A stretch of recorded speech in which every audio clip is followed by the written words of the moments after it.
Já estamos de volta com o Gazeta Entrevista. Meu convidado nesse bloco é o superintendente do DENIT no Acre, o engenheiro Tiago Caetano. Nós vamos falar sobre essa polêmica que surgiu nos últimos dias em torno de uma obra lá em Brasileia, em Pitaciolândia, uma obra de uma ponte e de um anel viário.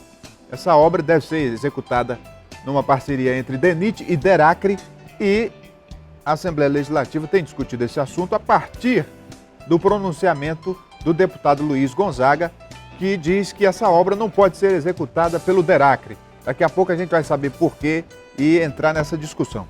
Deixa eu dar um recado aqui para você que quer comprar um carro 0 km com super desconto. Olha, um carro importado com preço nacional. Não perca essa chance na Kia Auto Acre. São vários modelos com descontos incríveis. O Kia Soul de R$ 99.990 por R$ 90.990, quase 10 mil de desconto. Tem o Sorrento de R$ 199.990 por R$ 189.990, 10 mil reais a menos. Uma queda histórica de preços na Kia, agora é preço nacional mesmo. Visite a Kia e confira todas as novidades com preços nacionais.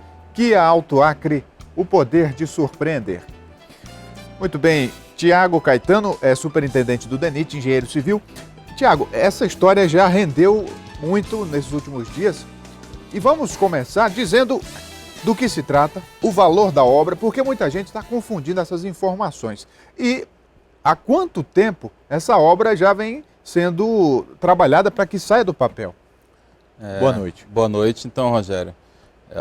Agradeço primeiro a oportunidade para a gente poder esclarecer, é sempre importante levar informação para a sociedade, né? A gente tem trabalhado com o máximo de transparência, então, essa é uma obra importantíssima para o nosso estado, não só para o Alto Acre, né? É o elo que falta para a consolidação do Estado do Pacífico. Será construída uma ponte com uma extensão de 240 metros, uma ponte duplicada, né? Onde passarão duas vias de cada lado, né? Será uma extensão total de 10 quilômetros esse contorno. Vamos tirar todo o fluxo de dentro da cidade de Brasileia e Pitaciolândia e contornar por fora. É uma obra que está sendo estimada em torno de 50 milhões, sendo que em torno de 30 milhões é para a construção da ponte e 20 milhões para os demais contornos.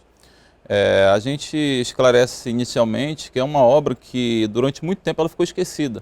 Ela, apesar de ter iniciado o debate dela em 2010, praticamente ficou engavetado até agora, nesse meio do ano.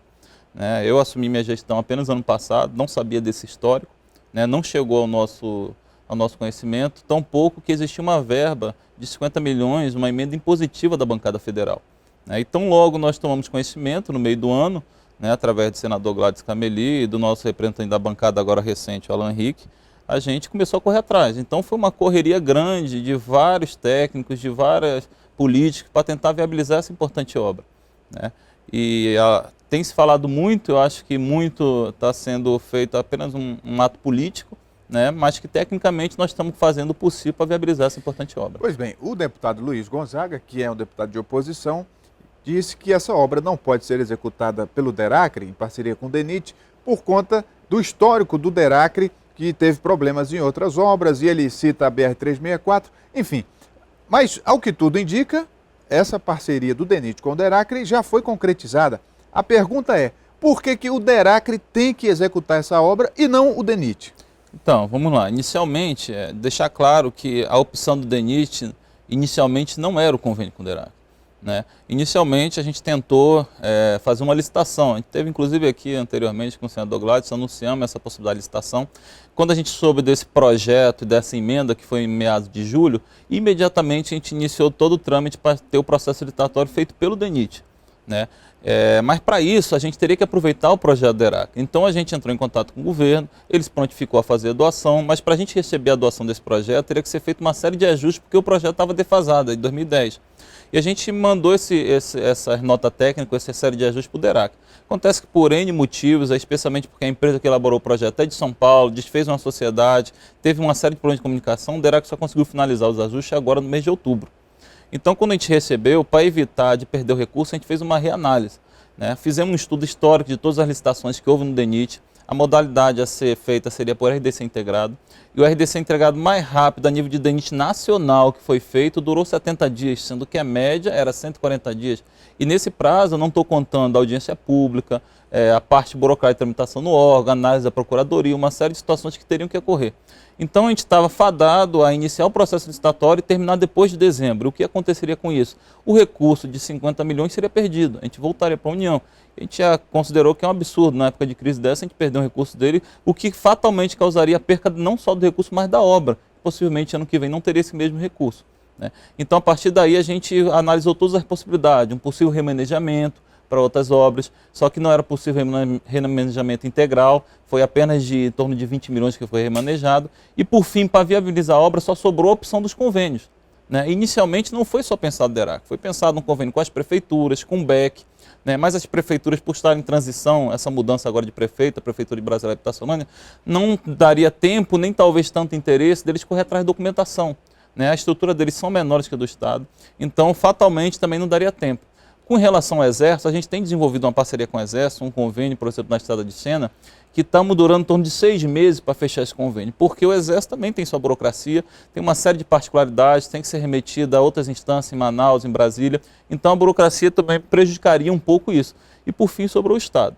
A gente sabe do histórico, que nem o deputado alertou, mas a gente sabe também que o principal histórico negativo são em relação às obras rodoviárias. As obras de ponte, tirando uma exceção ou outra, não tiveram problema. Temos a Ponte Cruzeiro do Sul, que está muito bem executada estruturalmente, tem a de Rio Branco aqui na Via Verde. Então a gente decidiu firmar o convênio apenas para a construção da ponte. Sendo que o contorno rodoviário, em paralelo, o DENIT vai continuar com a licitação. Porque a impressão que dava, assim, a princípio, era que o governo estaria fazendo algum tipo de imposição, que poderia existir manobra política de líderes aqui do Acre e, sobretudo, a questão financeira, porque estados, municípios, todos os órgãos estão em busca de recursos. Então, esse recurso estaria sendo disputado, mas agora vem o esclarecimento. Mas, levando em consideração o alerta da oposição sobre o histórico do DERAC com relação às obras, o que é possível fazer para se acompanhar de perto e evitar que erros que já aconteceram não se repitam? Então, Rogério, obrigado pela pergunta. Eu acho que é mais uma oportunidade para a gente deixar a situação bem clara.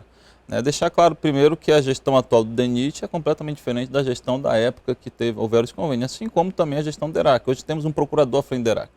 Fora isso, nós temos que cercar de todas as possibilidades para evitar qualquer tipo de irregularidade. Por exemplo, nós vamos fazer com que haja no convênio uma cláusula bem clara dizendo que qualquer medição tem que passar primeiro pela nossa verificação. Não vai sair medição nenhuma, nenhum pagamento sem que o DENIT verifique exatamente tudo que foi feito. Outro ponto, o DERAC não vai ser uma execução direta, vai ser licitado. Ele vai licitar pela mesma modalidade que licitaríamos e nós vamos acompanhar todo o processo licitatório de perto. Exigimos ainda do DERAC que ele contratasse também por processo licitatório uma empresa de supervisão, com laboratório, com engenheiro para estar permanentemente na obra. Além disso, nós vamos ter 2 engenheiros nossos permanentemente acompanhando todo esse processo, inclusive a execução da obra. E fora isso, a qualquer momento vai ter outra cláusula que pode permitir a paralisação do convênio caso exista alguma irregularidade. Em paralelo com isso, uma prática que a gente já vem adotado para garantir a transparência do processo, desde o início, assim que for fechado o convênio, finalizado o processo, nós vamos remeter o processo de forma integral aos órgãos de controle, TCU, CGU, para que eles possam auditar desde o início do processo.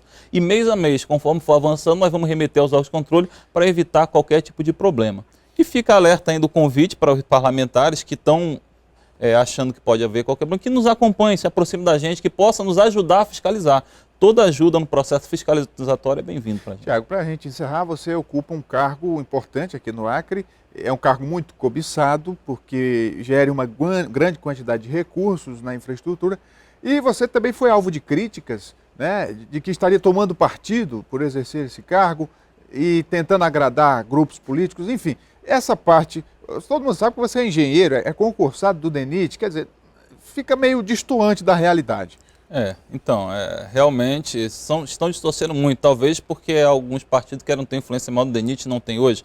Mas por quê? Porque nós não somos indicação política, Rogério. Nós entramos pela qualidade e capacitação técnica. Como tu falou, sou engenheiro formado, passei em primeiro lugar no concurso da UFAC, no concurso agora do servidor do DENIT, que foi o mais difícil, passei em primeiro lugar.